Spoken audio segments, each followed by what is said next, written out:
Good evening, everyone. Welcome. My name is Noah Rauch. I'm the Senior Vice President for Education and Public Programs here at the Memorial Museum. It's a pleasure to welcome you all tonight. As always, I'd like to extend a special welcome to our museum members, and I see some familiar faces, so thank you for coming back, and to everyone tuning in to our live web broadcast. On May 1st, 2011, Special Operation Forces carried out a raid on a compound in Abbottabad, Pakistan, ending the 10-year hunt for Osama bin Laden after 9/11. And during the raid, U.S. Navy SEALs spent an extra 18 minutes collecting computers and hard drives. In her recently published book, The Bin Laden Papers, How the Abbottabad Raid Revealed the Truth About al-Qaeda, its leader, and his family, Nelly Lahoud distills the contents of nearly 6,000 pages of Arabic language private communications that were recovered during those 18 minutes. Tonight, in conversation with Museum Director Clifford Chanin, she will discuss what bin Laden's files revealed about his family, his close associates, and al-Qaeda in the aftermath of 9/11. It is wonderful to welcome Dr. Lahoud back.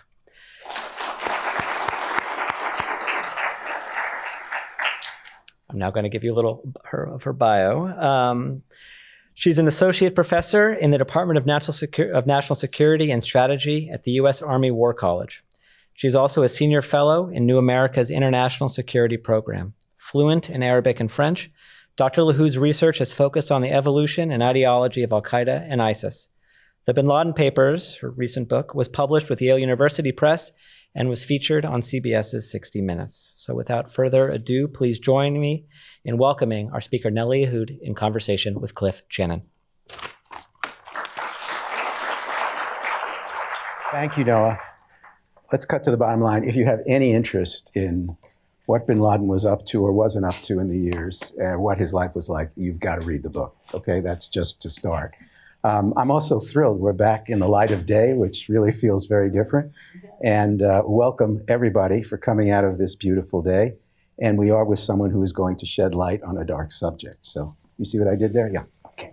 So I want to start, Nelly, because you have been so immersed in these matters over the years. And I'd like you to tell us a little bit about where you come from, what piqued your interest, why this was something you wanted to really devote your career to doing. If I may, let me first say that I am deeply honored to be speaking with you here today, Cliff, particularly in this very important spot. I'm also very grateful for the very helpful conversations that you and I have had during the course of writing this book. And if I may have a short disclaimer, all the views that I would be presenting today are based on my own research findings. They do not represent necessarily the views of the US Army, the Department of Defense, or the US government more generally. To your question, I have the advantage of being a native Arabic speaker. I grew up in Beirut, Lebanon. And when I was pursuing my graduate studies in Australia, I decided to put my language skills to use. I was very fortunate to study with some great scholars who were not just political theorists, but also historians and philologists. Let me name my PhD supervisors, Tony Johns, Tony Street, and the late Barry Hindus. They instilled in me the importance of reading documents in the original, and that I should not dare to write about documents until I have read them many, many times over, which is what I did with the documents. In the US, I had the great fortune to benefit from the mentorship of Michael Cook, the great Arabist and historian of Islam, and he kindly read all the chapters of the book and was immensely helpful, his feedback. Now, specifically my interest in the documents, it goes back to 2012. I was teaching at the Combating Terrorism Center at West Point, and that year, the Office of the Director of National Intelligence released or declassified through the CTC, the Combating Terrorism Center, the first batch of documents, there were about 17 documents, maybe around 170 pages in total. And at the time, my boss, Colonel Liam Collins, asked me to lead the study that accompanied the release of these documents. And then subsequently, after that, the ODNI went on to declassify several batches of documents on its own website. Now, it was convenient to do so through the ODNI because they were also declassifying only the internal communications, which was very helpful. And the reason I say this is because in November 2017, it's the CIA this time that declassified everything that they're going to declassify. Now, which constitutes how many documents at that point? A massive volume of documents. According to their websites, it's about 470,000 files.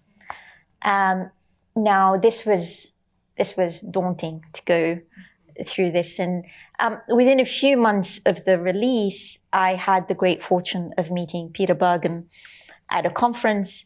Of course, I knew Peter Bergen's work, and it turned out that he knew of mine, and he gave me his full support to join New America. And I was able to work on these documents. But just to say a little bit more about that support, as I said, we're talking about thousands and thousands of files. Now, the CIA did not really release just the internal documents. They released everything that was recovered on the hard drives. This meant all sorts of documents. I must have clicked on, probably a couple of thousands before I determined that the text files were the most important, because there were also videos as well as audios on these files. And so I had about nearly 97,000 files to go through. And that's why it was very helpful, because New America allowed me to work with 2 research assistants who were native Arabic speakers like me, and were able to go through the 97,000 files and I identify which ones were the internal communication. Which is about 6,000 files. About 6,000 Arabic pages. And that's really when I could really start working on these documents and put together the book. So to set this a little bit more clearly for us, what period of time do those 6,000 documents cover? And when you say internal documents, what do you mean specifically in terms of who were they going to and coming from? We'll talk a little bit about the mechanics of how these documents moved, but just trying to get a little more clarity on what the documents actually were. So thousands of, apart from the 6,000 Arabic pages, the bulk of the documents turned out to be materials that you could really find in the public source. So it could be newspaper articles, it could be videos of news reports, it could be books that they had them downloaded, and so on. So quite a lot of it was of no interest to me. I was very interested in terms of what they were saying with each other. Internal to al-Qaeda internal and to internal al-Qaeda, to the family.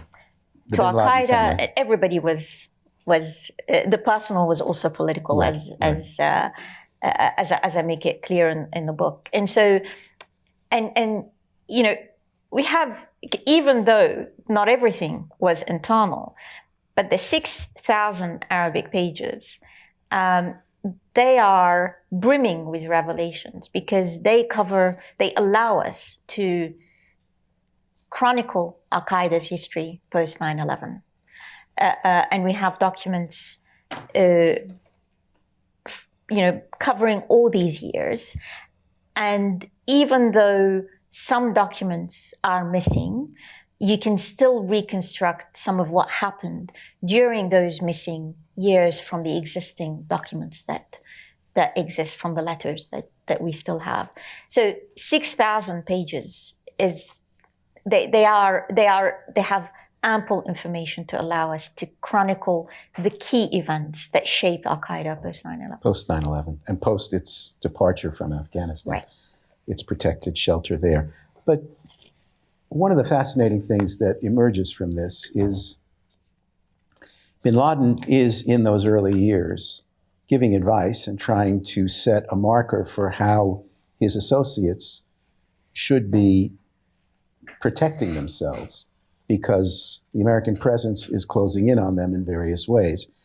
And contrary to the idea that these fighters should just continue their fighting from wherever they are, the most interesting thing is his command to them, or his order to them, or recommendation, I'm not sure what word to use, is to go into hiding. So you can't be found and the Americans won't kill you. So one of the most interesting findings that emerged from the letters is that al-Qaeda was effectively shattered by December 2001, and it wasn't able to regain its capability to launch international terrorism. We discover from the letters, the reason why we're going to get to the point about hiding, we discover from the letters that bin Laden had to disappear, according to the letters, out of necessity. And for almost 3 years, he was incommunicado. He wasn't communicating with his associates. We don't know where he was during these 3 years. But at some point in 2004, he was able to resume communications. By this time, al-Qaeda's top leaders had been either killed or detained by Pakistan and Iran. Bin Laden finds to his surprise that they were, as the letters put it, afflicted. They found themselves highly insecure in their own environment. One of the surprising factors is that they began to fear the Afghan Taliban, who found them to be lured by the American dollars and deviated from God's path, according to the letters. So as early as 2004 and even earlier, we find these second-tier leaders of al-Qaeda apprising bin Laden about what happened during the past 3 years, where they were not in contact with him. And we hear of their, to use their own wordings, affliction, aimlessness, and so on. Their advice to him was, we really should pack up and leave and go to Iraq, because at that point there was Abu Musab al-Zarqawi had been fighting in Iraq. And so bin Laden's order to them at the time is that you need to hide. Kumun is the technical word that he used. You need to hide until such time that we could resume the work, by which he meant international terrorism.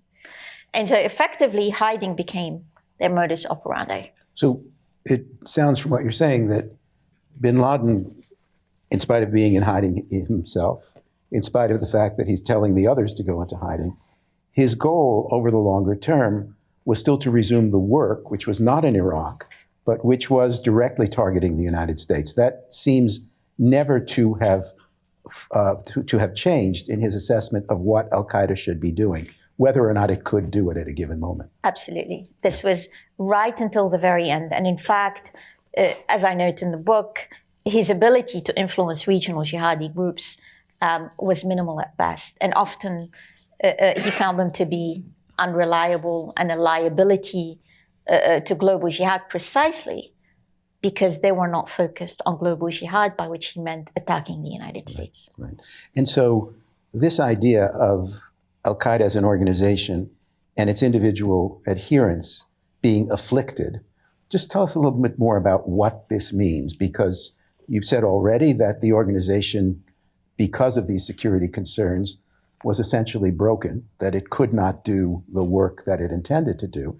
But how did this affliction carry out into the lives of these followers of bin Laden as they were dispersed?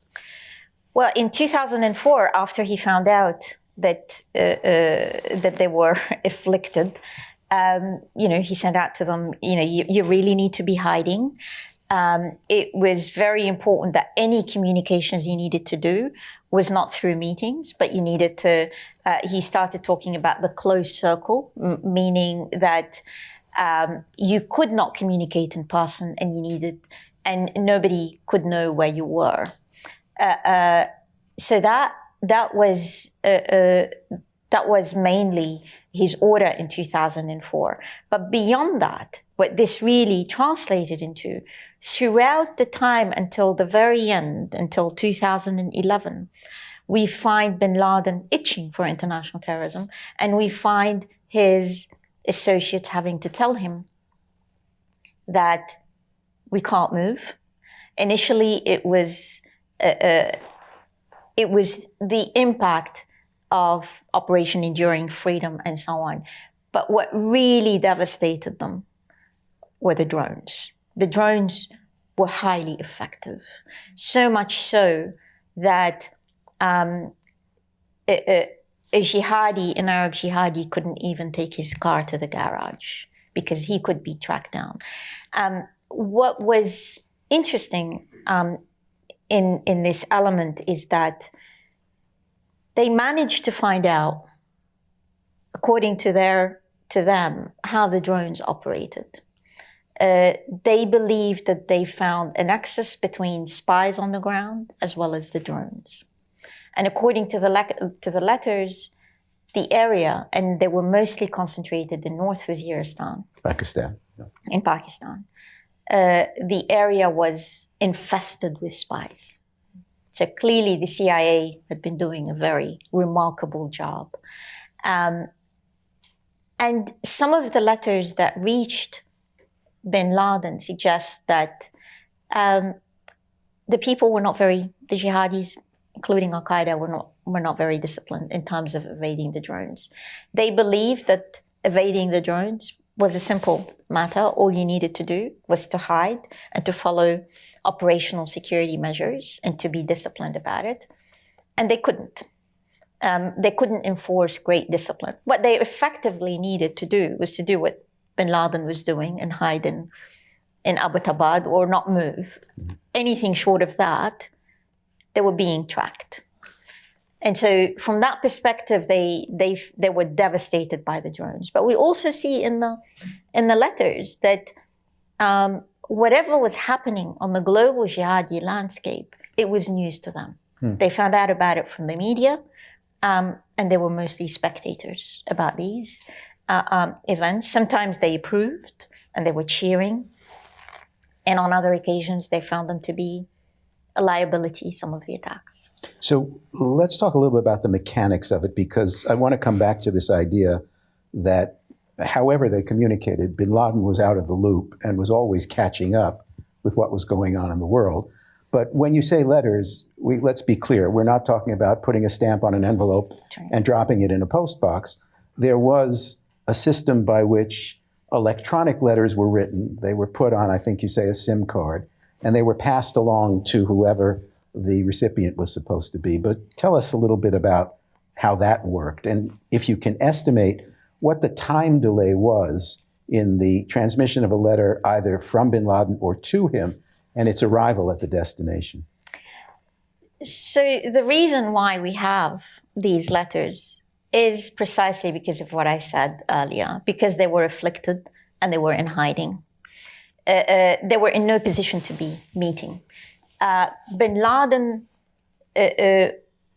judging by the letters, sometimes in late 2005, I'm going to say, probably was in Abbottabad. I don't know where he was between late 2001 and 2005. There was no internet in the Abbottabad household, and they were not using telephone. Now, how these letters were exchanged, this is rarely, if ever, rarely discussed. For operational security measures, they don't get discussed in the letters. Out of thousands of pages, only one letter describes what they were doing. And we find out that about the close circle that I mentioned earlier, there was an intermediary on the side of bin Laden's associates in North Waziristan, and there was another intermediary on the side of bin Laden, and there was a courier in between. What they did, the letters were being typed on computers in the bin Laden household, and they were saved on a SIM card. It would go into an envelope. Now, the security guards who lived next door with bin Laden, they played a minor role in the outgoing and the incoming of these letters. They would meet the intermediary on bin Laden's side. My hunch is that they would probably meet in Peshawar in a marketplace. Now, the intermediary on the North Waziristan side would also collect the letters from there. His brother-in-law was a courier in between. And so they would hand them eventually from the intermediary to the courier to the intermediary on bin Laden's side. And this intermediary would meet one of the bodyguards of bin Laden. It's a highly complex, almost impenetrable operation. And this is the only way bin Laden was able to evade the authorities for 10 years. Now, the communications between the North Waziristan and regional jihadi groups in various parts of the world, these were done by email, and judging by the letters, they say that they were doubly encrypted. Bin Laden was unhappy about his associates using emails to connect with other jihadi groups. He warned them, but they didn't heed his warnings. Now, just to be clear, they couldn't move. They didn't have the luxury to be able to travel, and the only possibility they had to communicate their influence to other jihadi groups was through these encrypted emails. Bin Laden could tell that these communications were being intercepted, judging by some of the news reports that were being leaked and that he was reading the reports. And so this was the state of communications. How long did they last? Sometimes it could be, sometimes months. But what was interesting about this is that the security of the intermediary and the courier was prioritized over anything else. Over speed Yeah, definitely. Yeah. So that really made it. That this is why we're talking, when we speak about bin Laden's role, we have to consider all these constraints that he had to deal with. In terms of his command of the global jihadi landscape, we have to consider all these elements that were at play, which made him pretty much insignificant in many instances. So that's, we have this image of bin Laden as the all-powerful leader of, this sort of terrorist supergroup, which proved at least that perception on 9/11. But what you're describing is a person not just who's in hiding and cut off from his troops, but even when he manages to make contact with them, I won't say is powerless, but is not particularly powerful and may be influential under given circumstances, but even that is not certain. No, and here, initially, the first connection that occurred between bin Laden, or al-Qaeda more precisely, his associates, and other jihadi groups was with Abu Musab al-Zarqawi in Iraq. Now, in 2004, it was Abu Musab al-Zarqawi who had way more power on the jihadi landscape than bin Laden. Well, he was active in the battlefield. He was active, and he had money, and he managed to be able to connect. He sent an envoy to meet with al-Qaeda's leaders. Now, al-Zarqawi wanted to be embraced by al-Qaeda. And the reason why he wanted to be embraced by al-Qaeda is because he was dealing with many factions, jihadi factions in Iraq, and he couldn't unite them. So he thought that by being part of the al-Qaeda brand, the brand that attacked the United States on 9/11, that would give him more credentials in the eyes of others. Bin Laden welcomed the merger, and he thought that, well, this is going to be able to give, he thought that they would do well. He always thought well of his jihadi brothers, that somehow they're going to be focused on international terrorism, that al-Zarqawi would unite jihadis in Iraq and would focus on the United States. Well, none of this happened. They found themselves, al-Qaeda's leaders, including Ayman al-Zawahiri, they found themselves really mediating between these groups in Iraq, and they failed to unite them. Then there were other groups that emerged on the scene, jihadi groups, which pledged their allegiance to Osama bin Laden and acquired the al-Qaeda brand. And here again, we find from the letters that neither bin Laden nor his associates were able to influence these groups. Particularly, if you remember, al-Qaeda in the Arabian Peninsula, it was reported to be the kind of the group that was most loyal to al-Qaeda, that somehow bin Laden would utter a word and it would carry his strategy, and none of that was happening. In fact, they gave al-Qaeda a headache. They even came out to say that they were part of al-Qaeda without consultation. They found out about it from the news. Al-Qaeda found out about it. Al-Qaeda found out about it from the news. They took the name and without even consulting. And so we find bin Laden writing to these jihadi leaders, practically really telling them about the 101 of what it means to be al-Qaeda, and educating them about the importance of global jihad, and trying. What was interesting about the letters that was going from bin Laden and his associates to these regional jihadi groups is their insistence: you should be doing less terrorism, not more terrorism. That doesn't mean that they were, we're not going to, I'm not going to romanticize al-Qaeda at the moment, but clearly, as you noted earlier, bin Laden and his associates were interested in attacking the United States, not the local attacks. And clearly they wanted them to be much more sophisticated in their plannings, and some of these regional jihadi groups were attacking Muslims in their mosques and being opportunistic about the attacks, attacking people in the marketplace. And, we'd read about all these attacks that would result in hundreds of Muslims, dying, being killed indiscriminately. In that, we find bin Laden by 2010 saying, surely they should have stopped these attacks. They have become, he says, the Muslim public has become repulsed by these attacks, in one letter.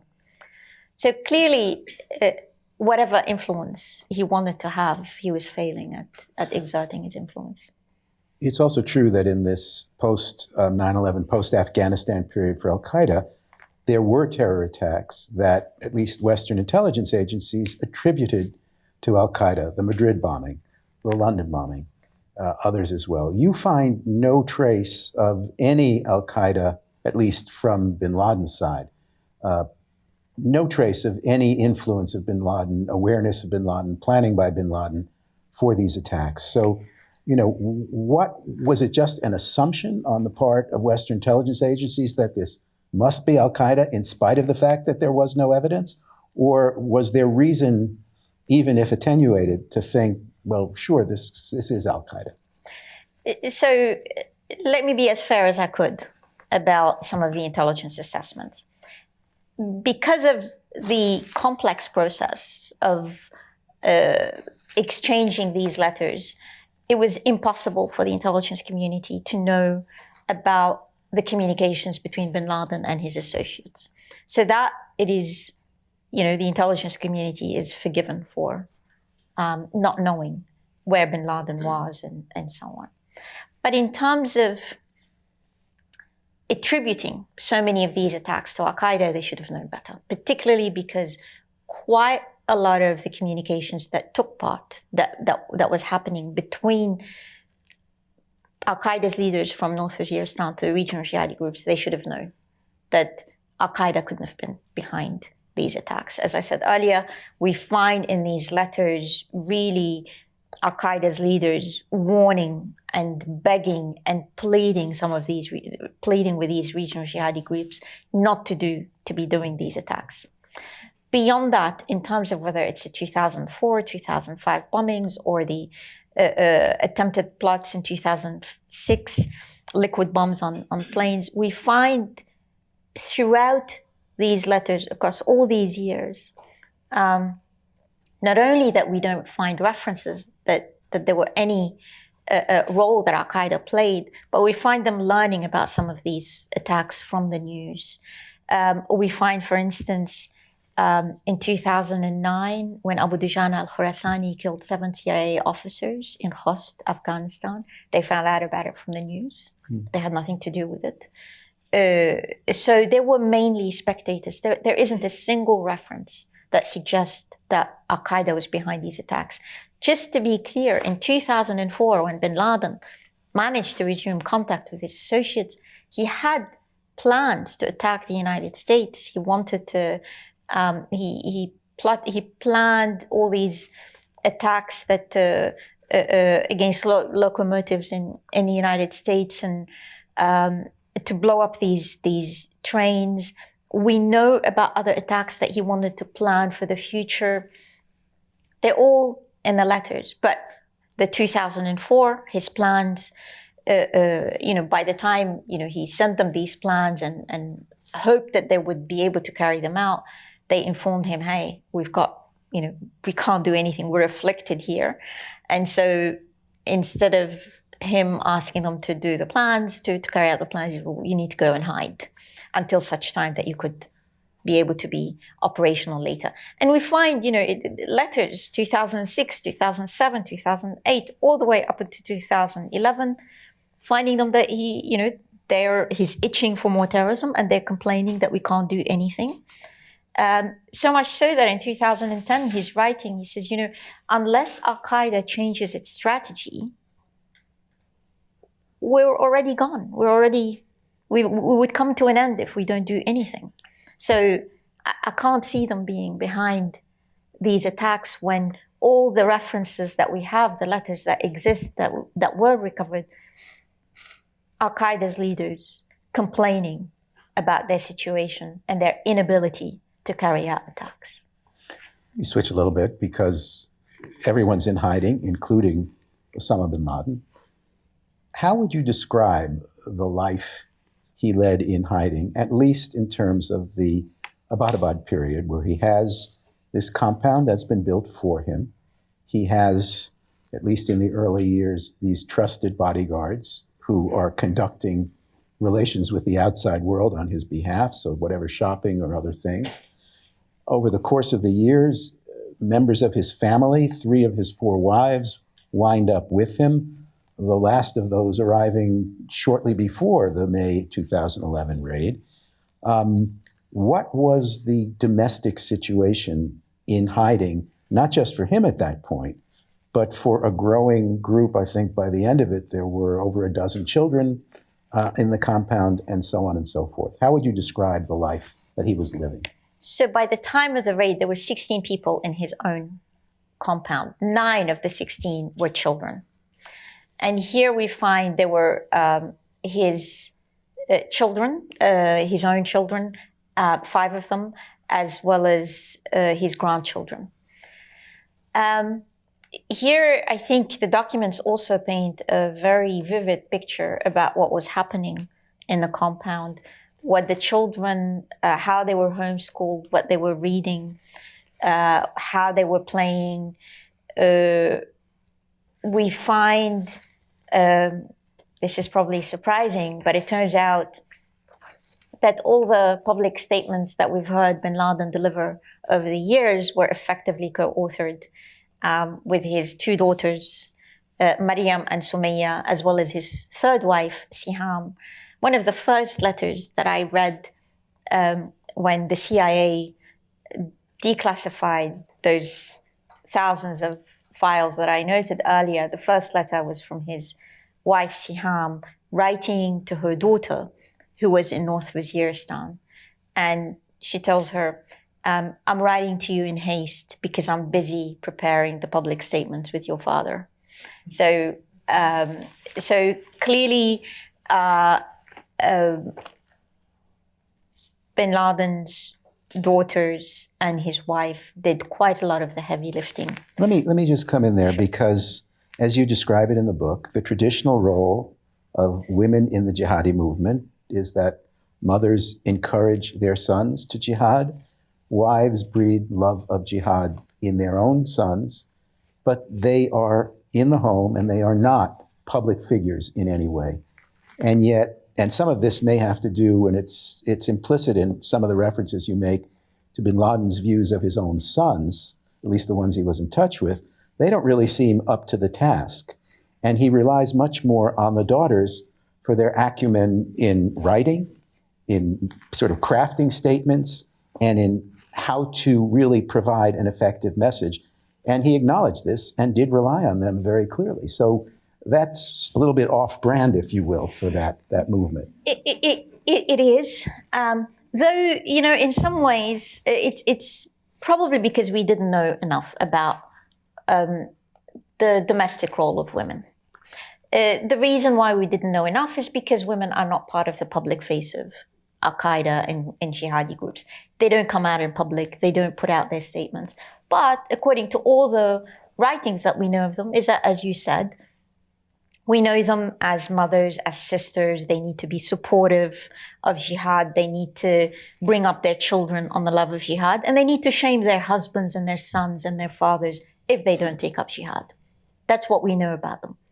But do they write their husband's public statements? That I didn't know. Or their father's public statements? I didn't know about that. And this is really the very first time that we get this domestic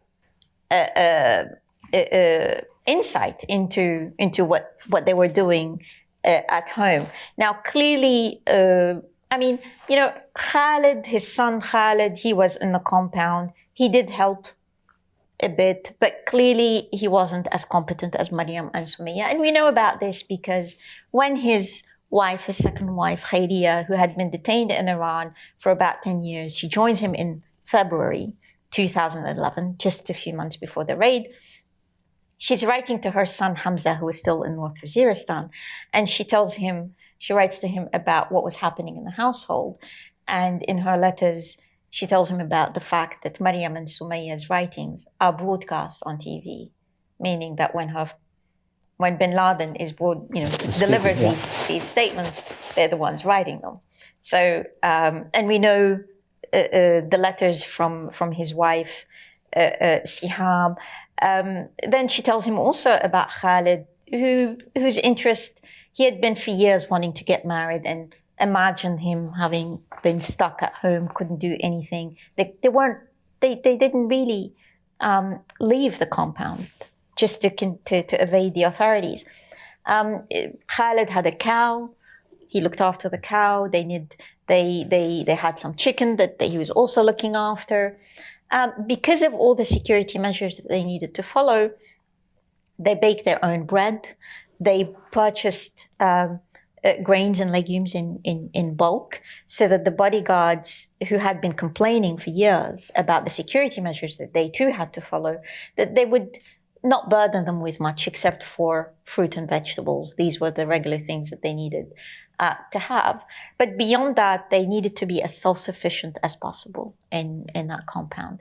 So you can say, particularly for the children, they tried to give the children as normal a setting as can be in these very abnormal situations. I mean, the children were not allowed to play outside without being supervised by an adult. The reason being is because they didn't want anybody speaking Arabic outside, because as far as the Pakistani authorities were concerned, only 2 Pakistani brothers were living there with their families. So having children speak Arabic outside would have really brought the attention of the Pakistani authorities and possibly tracked him down. It's really astounding, the contrast between what the life was and what we would have imagined it to be. I spoke to somebody who actually visited the compound a week later. They did an intelligence sweep after the fact.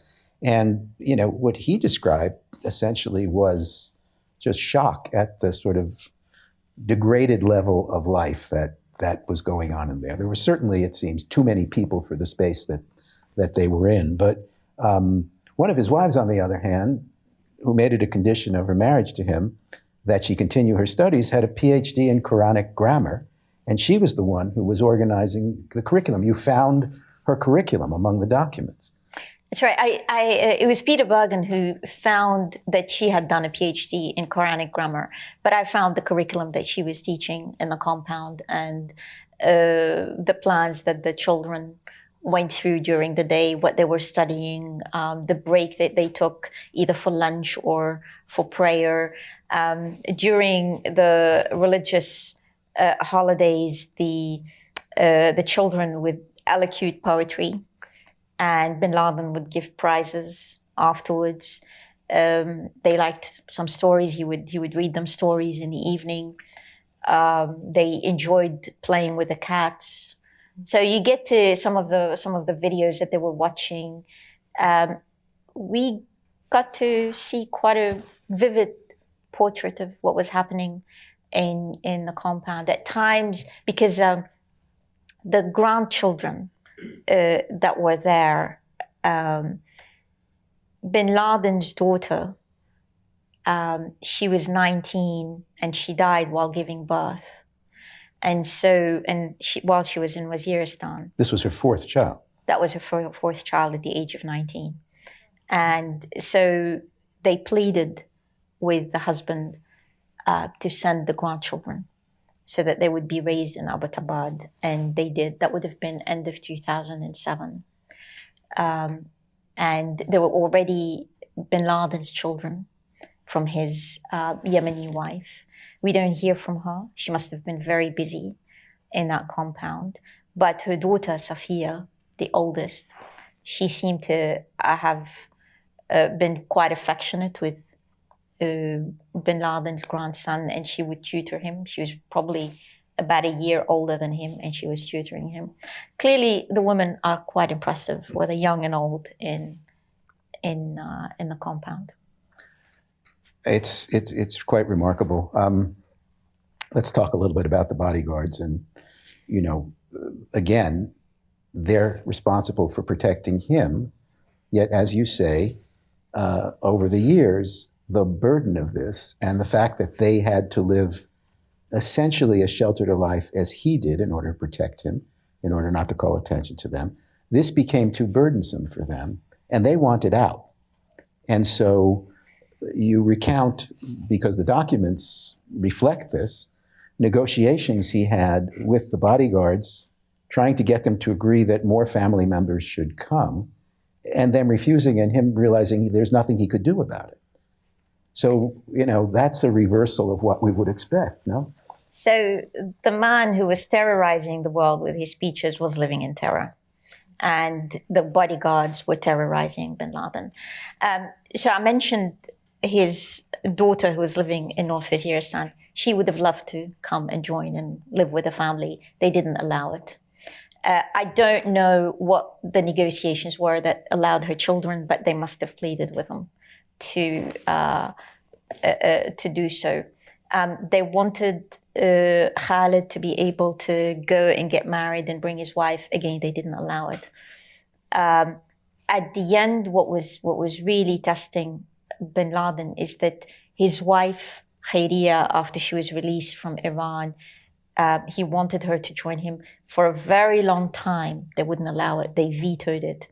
And he had given up on having her by his side. But then eventually, sometimes in January, we have the fighting between him and them was such that he was so scared to be able to have a conversation one-on-one with them. They were next door. So we have a couple of letters in which he tells them, you know, I decided, because in order to calm things down, I decided to write to you. And clearly from the letters that he was writing to them, it sounded like they had been yelling at him, and they were quite they were quite concerned, and they didn't want to negotiate with him. And can I just interrupt, because you quote Sure. from one of the letters that he's writing to the bodyguards. This is after a dispute. Clearly, there's been an argument. He says, if there are other issues that, and you put in parentheses, I said and annoyed you, and Brother Amir, who's someone else, did not let me know about them, I implore you to let me know. If I was in the wrong, I will apologize. And if you misunderstood my intention, I will clarify it. And so he really is afraid of what could happen if they walked out the door. well, they threatened to abandon him. Now, just to be fair to the Well, they bodyguards, had their families with That's them right, too. that's They had right. their wives and children. So they That's were right. all being subjected to this regimen. absolutely, they had to follow stringent security measures. And imagine, being looking after the world's most wanted man, and the security measures that they needed to follow. And they wanted out. And as early, at least since 2009, they asked him that they wanted to find. They wanted him to find replacements, and he had been trying. We know from the letters that he had been writing to his associates, seeking replacements. Now, the kind of people he wanted them to have clean records, people who were who knew about business, who had money. So the job description and the criteria were impossible for an al-Qaeda spy. The pay was not very good. No, either. of course not. Well, bin Laden didn't have much money. By the end, he didn't have money. He didn't have much money on him. So clearly, one has to be sympathetic to the bodyguards and why they wanted out. And but eventually, we learned from the letters that they reached an agreement that he undertook. He pledged that he would release them after the 10th anniversary of 9/11. Just stay with me until then, and by the 10th anniversary of 9/11, he would have found a replacement. And because these pledges of agreements are very important, particularly in Islam, that you need to fulfill your agreement. You wouldn't want to violate an agreement that you made. So they took it at face value and believed him that he would release them within a short time, and they decided to stick around. Now, speaking of agreement, they themselves had made a pledge to be supportive of bin Laden and to be supportive of al-Qaeda. So from their perspective, also, they had an obligation, they had a duty. So they weren't going to let go, and they remained loyal until the very end, even though they were declining and vetoing many of the decisions that he had asked, particularly when he wanted to have more family join them. Well, to be fair to them, if that's the right way to put it, they actually gave their lives to protect him. At the end, they died. They were killed by the SEALs, That's right. as was one of their wives. That's right. And so, in spite of these differences, now there's so much to talk about, but Iran comes up as a place that was a refuge, but also a prison for many of the escaping al-Qaeda leaders and others who had, after the U.S. came in and it was all coming apart, the Mullah Omar told them to leave Afghanistan. If they went to Pakistan, if they could get to the territories, they might be safe, but they saw the problems eventually of the drones and everything else, or the Pakistanis would catch them. So Iran became a way out for many of them, including some of the important leaders. And how would you characterize that relationship? Because it was used in terms of American policy statements at the time. It was used as a way of saying there was an alliance between al-Qaeda and Iran. There's nothing in these letters that indicates it's an alliance at all. It's essentially house arrest, if not worse, under most circumstances. But what were the Iranians' motivation in allowing this to happen in the first place? So just a general point. Al-Qaeda is not just a non-state actor, it's against states. They don't recognize the legitimacy of states. So they were not receiving any support, not from Pakistan, not from Iran, not from Saudi Arabia. They were this, but the letters do give us a blow-by-blow description about what happened, particularly in Iran. So in the immediate aftermath of, well, not immediate, but by December 2001, the Taliban regime collapsed. Mullah Omar orders the Arabs to evacuate completely from Afghanistan because he came under a lot of pressure from tribal leaders. So here we have all these Arabs who are not just fighters, really. They were not fighters, just fighters. They had their families, often with multiple wives and their children, who had nowhere else to go. They had to follow the order of Mullah Omar because he was the commander of the faithful. They had no choice but to leave Afghanistan. They had recognized that previously. Absolutely, yeah. absolutely. So initially, they were not al-Qaeda. The first wave, many of jihadi fighters with their women and children, they crossed into Iran. Iran, in that very first wave, we know from the letters that they dealt with the embassies of these people. They wanted to arrange for them to leave as soon as possible. So they dealt with the Gulf states, with the embassies of those Gulf states. They dealt with China, Malaysia. It wasn't very clear to Al-Qaeda, in Al-Qaeda's letters, as to whether these countries were turning a blind eye or not. But they wanted to ship them out of Iran as quickly as possible. They were not interested in having them there. And some of these jihadis, they were not really complying with the security measures or with the requests of the Iranian government. They wanted to use the telephone and so on. So they became a trouble for the Iranians. But that first wave, they wanted to get them out of Iran, and they managed to do that. Now, from Al-Qaeda's perspective, they didn't. Iran was not their first choice. Their first choice was to go into Pakistan, and which is what they did. Initially, their first option was to go to Waziristan and to other areas, to other cities of Pakistan. Here, they found that the Pakistani authorities had launched a comprehensive campaign, according to the letters, in major and small cities, and they arrested 600 brothers, and many others were martyred. So clearly Pakistan was not on their side. They couldn't count on the Pakistani authority. So some of Al-Qaeda's leaders crossed illegally into Iran. Part of these leaders, part of those from Al-Qaeda were bin Laden's family, his second wife, Khairia, his sons, their son, and 6 of their children from his first wife, Najwa. So they went along with others.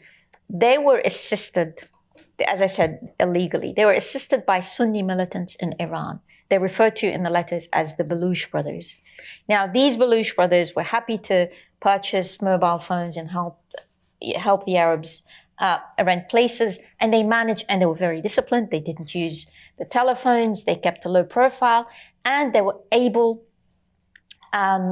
almost to stay under the radar for almost a year. They would have left in February 2002, that's my estimate, but by December 2002, the Iranians had tracked them down. How did they track them down? They started tracking the Baluch brothers, who knew that they would be able to get them to Al-Qaeda, and they arrested the men, and then initially they put the women under house arrest and allowed some visits. Now, this became problematic because whenever the women were trying to visit their sons and husbands, they would take in some telephones with them, and that gave the Iranian authorities some trouble. So they ended up having all these compounds where everybody lived in the same place.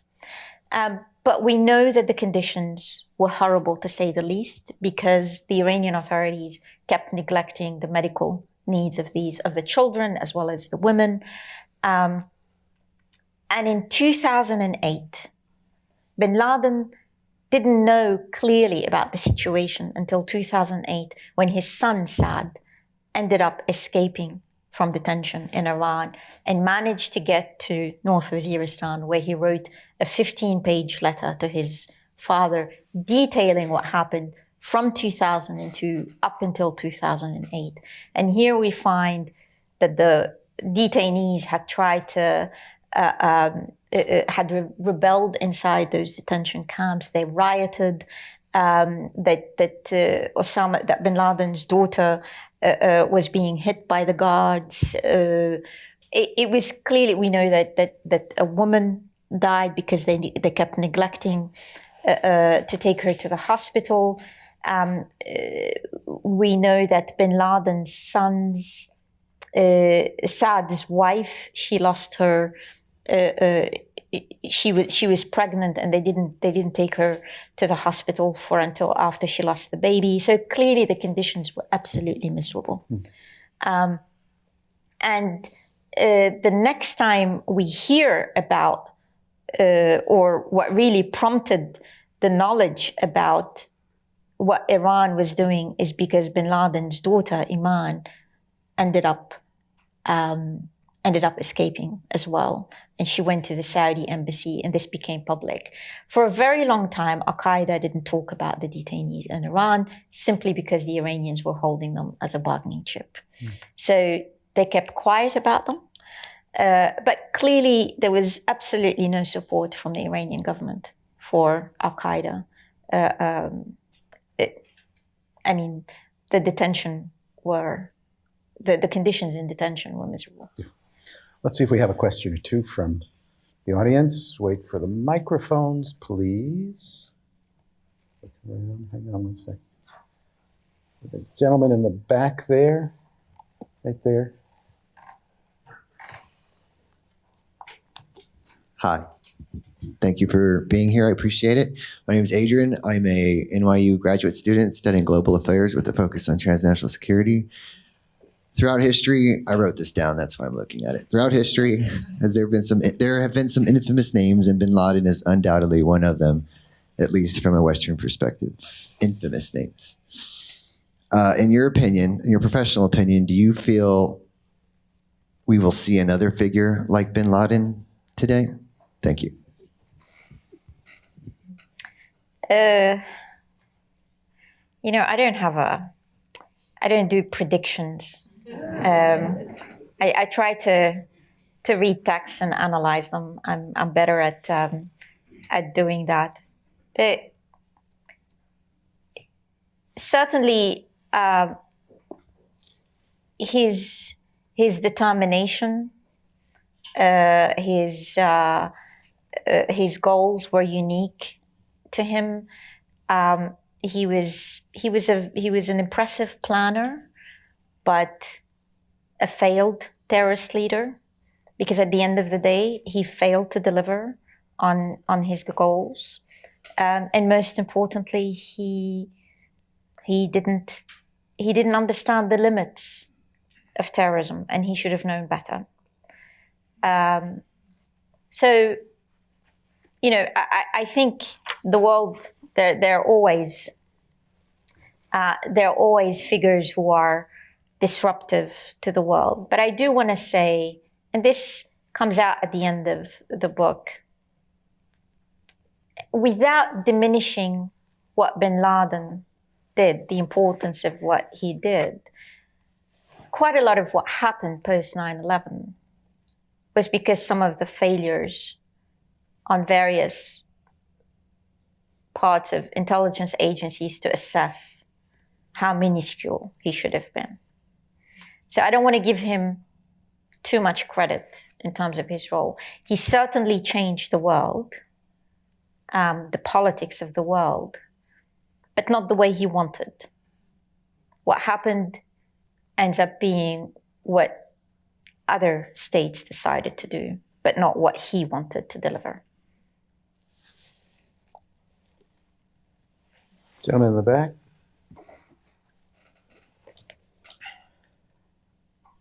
Thank you. I'm curious as to if there's anything in the letters about why Abbottabad, which I believe was one block away from the military academy of Pakistan, seems a little suspicious to me. You say that the Pakistan government was searching for him and not supporting him, but I wonder if there were elements in the military or the intelligence agency or the ulama or somewhere in Pakistan that was supporting him, chose that location. If there's any indication at all in the letters about something like that? All references in the letters make it clear that he was fearful of being tracked down by the Pakistani authorities. Throughout the letters, we find his palpable hatred of the ISI, the Pakistani intelligence. So from the perspective of the Pakistani authorities, there were 2 Pakistani brothers living in that compound. So he was effectively hiding in plain sight. He was confined to his compound, didn't step outside the compound. And as I said earlier, even the children weren't allowed to play outside. At a certain point, we find, when he started to find out about what was happening in North Waziristan and how the drones were effective, he tells his associates, we really need to evacuate. Why don't you do for the brothers similar arrangements as I have here? And they respond to him saying that the brothers would rather get martyred here rather than being captured by the Pakistani intelligence. So from my perspective, there is absolutely no doubt that he was hiding from the Pakistani authorities. Now, in some references in the letters, he refers to the Pakistani brothers, but these are Pakistani brothers who were, as opposed to the Pakistani government, fiercely opposed to the Pakistani government. The reason why I'm also very doubtful about them knowing anything is because for a very long time, bin Laden, as well as Ayman al-Zawahiri, put out public statements calling on the Pakistani people to rise against their apostate government and so on. So if I were the Pakistani government, if I knew where he was, it would be in my interest to have him eliminated. Why would I want to keep him there if he is inciting people to rise above, against the Pakistani government? Okay, a lot of questions. Right over there, please. Hi, thank you. I'm not sure how to phrase this, but how do you, as a researcher and a writer who has immersed yourself so much in the domestic life and all of the complexities of, a human and his family, how do you separate the figure that we know him as from all of the personal details that you have discovered and balance that for yourself? Thank you for this question. For a very long time, I worked on treaties, ideological treaties. I read jihadi writings and tried to understand them on the inside. And I thought, this would be the same, more of the same. You be dispassionate and so on. But studying letters is a completely different matter, precisely for the reasons that you stated. And I found myself having to inhabit their world. I was mentioning to Cliff earlier that for some time, I was stuck for about a week. I didn't know why bin Laden chose a certain course of action. And I ended up finding it in the letters where they were negotiating a marriage for his son Khalid. So the personal and the political were very intertwined. There were moments some moments were more difficult than others. I remember it was during COVID and going through bin Laden's letters, his 2004 letters, when he was planning attacks to derail trains in the United States, and had to get to know some of the vocabulary that I didn't know about trains. I could finish his own sentences at times.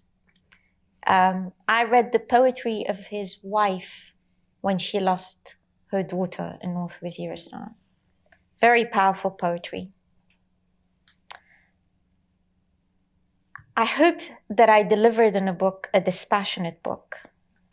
I included both the personal and the political. And my aim was to involve the reader in all the challenges that I felt, rather than to tell the reader how the reader should feel. This was very important for me because the easiest thing that we've done when we talk about bin Laden and so on is it's easy to criticize bin Laden. Very easy. But that would have been if just criticism and tell people, it's just like it would be insulting the intelligence of my reader. He was much more than that. But he wasn't as powerful as what we thought or what he projected himself to be. So by the end, I think I was able to cut him down to size, not on the matters that, mainly on the matters that were of importance to him. Not that he was a hypocrite. He wasn't a hypocrite. This is a man who sacrificed his fortune for the cause. His family was devoted to the same cause, and they believed themselves to be sincere. At no point throughout the letters did I come across any references that suggested to me that he would have sold out or that he would entertain a deal just to save himself or his family. But I cut him down to size on the basis of who he was, a terrorist leader, and who failed at that. And that was what I wanted to communicate. But I also hope that the readers got to think and analyze and feel for themselves, because there were many elements where I was surprised, I was moved, but I didn't want to tell the reader what to think. So I included as many of those moments or these references as I could, so to give the reader some agency. I think that's as good a place to stop as any. I really do recommend, if we've just scratched the surface here today, and there is much more on all of these questions and many others. The Bin Laden Papers by Nelly Lahoud. And please join me in thanking Nelly.